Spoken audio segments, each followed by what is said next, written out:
تمام انبیاء آئے، صحابہ کرام، تابعین، اولیاء اعظام، ان کی دعوت میں زیادہ تر حصہ، بلکہ میں کہوں 80% حصہ دعوت کا یہ ہوتا تھا کہ آخرت،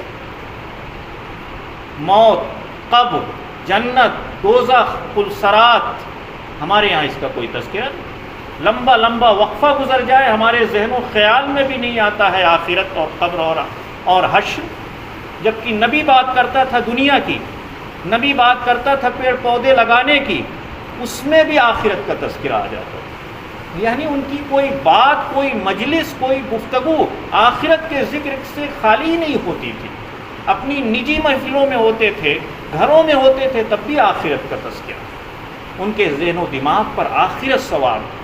اپنی قبر اور اپنا حشر اور میدان حساب و کتاب ان کے ذہن و دماغ پر سوار تھا. وہی ان کی زبان سے نکلتا تھا. ان کو ہر وقت محاسبے کا ڈر لگا رہتا تھا.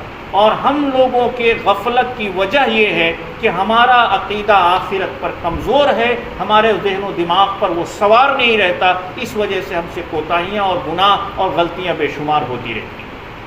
یہ چیز جتنا زیادہ ذہنوں پر مضبوط ہوتی ہے، اتنا ہی زیادہ جنت کے راستے پر چلنا آسان ہو جاتا ہے.